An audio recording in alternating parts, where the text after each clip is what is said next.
Hindi rin maganda mataas ang credit limit kasi mataas ang annual fees. Okay? So regarding naman sa credit card na pagpapataas ng credit limit, depende po kasi yan kung anong bangko may hawak ng credit card mo.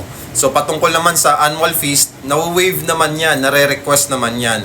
Much better, tawagan nyo yung customer service ng inyong credit card company.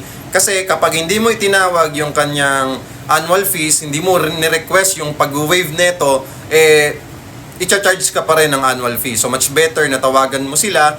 Kung matagal ka naman ng credit card holder ng isang bangko, okay, mas maganda mai-request mo na ma-waive yung penalty. Kasi magkano rin yung annual fees kapag siningil ka neto? Actually, na-experience ko rin na masingil ng annual fees. Umaabot sa akin ng 4,000 pesos per year. Okay? So, ang laking bagay din na makakatipid ka ng 4,000 pesos per year nang dahil sa annual fee or membership fee lang.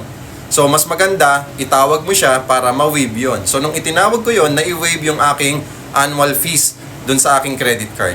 So, maraming salamat, Sir Kad.